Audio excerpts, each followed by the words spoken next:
Good afternoon students.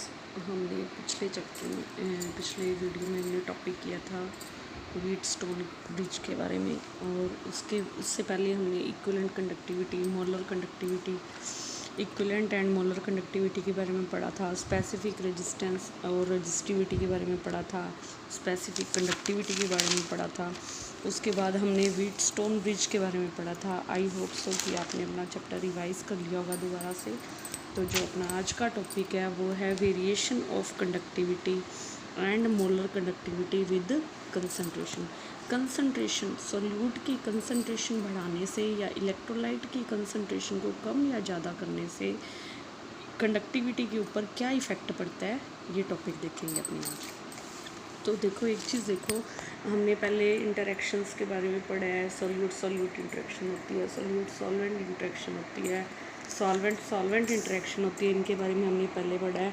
और concentration और dilute solution के अंदर क्या होता है, आयंस कैसे मूव करते हैं, स्ट्रॉन्ग इलेक्ट्रोलाइट क्या होता है, वीक इलेक्ट्रोलाइट क्या होता है, ये चीज़ें सब हम पीछे कर चुके हैं। आप इन चीज़ों को वापस से रिवाइज़ करना। स्ट्रॉन्ग इलेक्ट्रोलाइट क्या होते हैं, जो कम्प्लीटली आयोनाइज्ड हो जाते हैं, और वीक क्या होते हैं, जो कम्प्लीटली आयोनाइज्ड नहीं होते। तो अब देखिए, इन कंसनट्रेटेड सॉल्यूशंस में क्या होता है, ions come close and strong bonding occurs. Ions पास में आते हैं और स्ट्रॉन्ग बॉन्डिंग हो जाती है। So there arises tendency of crystallization. यहाँ पे क्रिस्टल्स फॉर्म हो जाते हैं आयंस के। तो क्या है, कंसनट्रेटेड सॉल्यूशन में क्या होगा, तो molar conductivity increases with increase in dilution. मतलब इन कंसनट्रेटेड सॉल्यूशन मोलर कंडक्टिविटी क्या होगी, कम होगी। और इंक्रीज़ कब होगी, जब हम उस कंसनट्रेटेड सॉल्यूशन को क्या करेंगे, डाइल्यूट करेंगे। तो ये लाइन देखिए, so molar conductivity increases with increase in dilution and decreases due to increase in concentration. जब कंसनट्रेशन बढ़ेगी इलेक्ट्रोलाइट की, तो मोलर कंडक्टिविटी क्या होगी, डिक्रीज़ होगी। और जब हम उसको डाइल्यूट करेंगे, on dilution molar conductivity increases. कैसे इंक्रीज़ होगी, सपोज़ करो हमने कोई कंसनट्रेटेड सॉल्यूशन ले रखा है, उसको हम डाइल्यूट कर रहे हैं, मीन्स उसमें जो इलेक्ट्रोलाइट की कंसंट्रेशन है उसको हम कम कर रहे हैं, और पानी ऐड कर रहे हैं, वॉल्यूम बढ़ रहा है, उसकी कंसंट्रेशन कम हो रही है इलेक्ट्रोलाइट की। तो क्या होंगे, जो आयंस हैं, जो कम्प्लीटली मान लो आयोनाइज्ड आयंस हैं, उनको ज़्यादा स्पेस मिलेगा मूव करने के लिए। वो ज़्यादा मूव करेंगे तो क्या होगा, मोलर कंडक्टिविटी उसकी इंक्रीज़ होगी। तो देखो, बट स्पेसिफिक कंडक्टिविटी और कंडक्टिविटी डिक्रीजेज विद डाइल्यूशन। देखो, इसने क्या कहा है कि जब हम डाइल्यूशन करते हैं हाई कंसनट्रेटेड सॉल्यूशन का डाइल्यूशन करेंगे तो क्या होगा, मोलर कंडक्टिविटी इंक्रीज़ होगी। लेकिन ये कह रहा है कि स्पेसिफिक कंडक्टिविटी उसकी क्या होती है, डिक्रीज़ होती है ड्यू टू डाइल्यूशन। देखिए, स्पेसिफिक कंडक्टिविटी क्या होती है, सपोज़ करो ये NaCl के आयंस हैं, ये एक राउंड शेप में Na पॉजिटिव है, डॉट शेप में Cl नेगेटिव। मान लो ये इक्वल अमाउंट में है और ये लेवल 1 है। जब हमने इसको डाइल्यूट किया तो ये लिक्विड पहुंच गया लेवल 2 पे। अब देखो, स्पेसिफिक कंडक्टिविटी क्या होता है, एक 1 सेंटीमीटर क्यूब एरिया के अंदर उसकी कंडक्टिविटी, उसको बोलते हैं स्पेसिफिक कंडक्टिविटी। अब सपोज़ करो इस इतने से एरिया में जब हमने इसका वॉल्यूम बढ़ा दिया, तो सपोज़ करो NaCl का कोई आयन आया ही नहीं है, डाइल्यूट हो गया ना, वो आयन सस्पेंडेड हो गए, दूर दूर हो गए।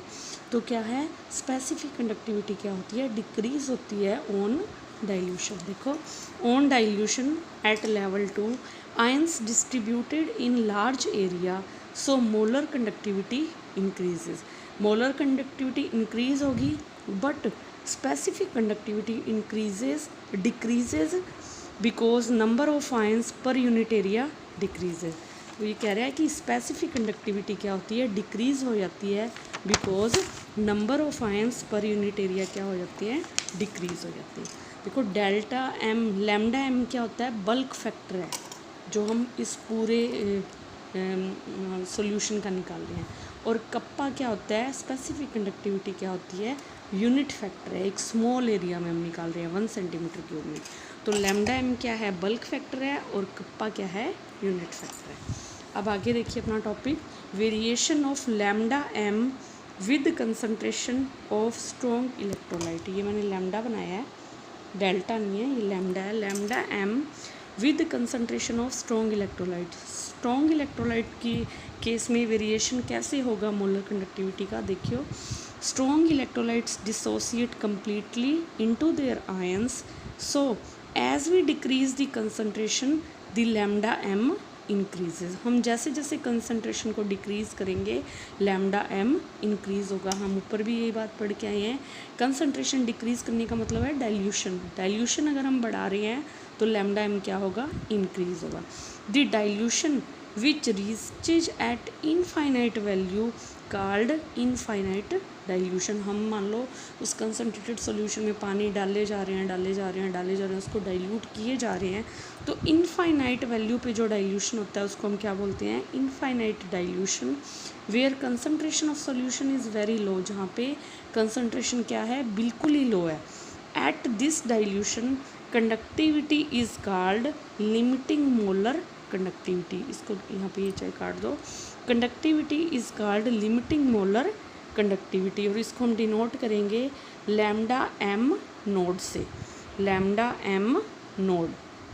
तो देखिए lambda M naught is conductivity at infinite dilution और zero concentration. Lambda M node क्या होती है, कंडक्टिविटी एट इनफाइनाइट डाइल्यूशन और जीरो कंसनट्रेशन। जहाँ पे हम इलेक्ट्रोलाइट की कंसनट्रेशन जीरो ले रहे हैं, उस केस में जो कंडक्टिविटी होती है उसको हम बोलते हैं लिमिटिंग मोलर कंडक्टिविटी। अब देखिए डेबे हक्कल ऑनसेगर इक्वेशन। ये डेबे ने एक इक्वेशन दी थी लैम्डा एम को कैलकुलेट करने की, या हम बोल सकते हैं कि molar conductivity at any concentration calculate करने के लिए इसने इक्वेशन दी थी Debye Huckel Onsager equation. Lambda naught m minus a c half, तो ये इक्वेशन इसने दी थी। इसमें ए क्या है, कांस्टेंट है, जो डिपेंड करेगा टाइप ऑफ इलेक्ट्रोलाइट पे कि किस तरह का इलेक्ट्रोलाइट है। सपोज़ करो NaCl है, NaCl की पॉजिटिव 1 वैलेंसी होती है और Cl की भी -1 होती है, तो इसका वैलेंसी का रेशो क्या है, 1:1। तो जितने भी इस टाइप के जो होते हैं इलेक्ट्रोलाइट, उनके लिए ए की वैल्यू क्या होगी, सेम होगी। जैसे NaCl है, KCl ले लो, HCl ले लो, तो यहाँ पे 1:1 आएगा उनका वैलेंसी रेशो, तो क्या होगा, इनके लिए ए की वैल्यू सेम होगी।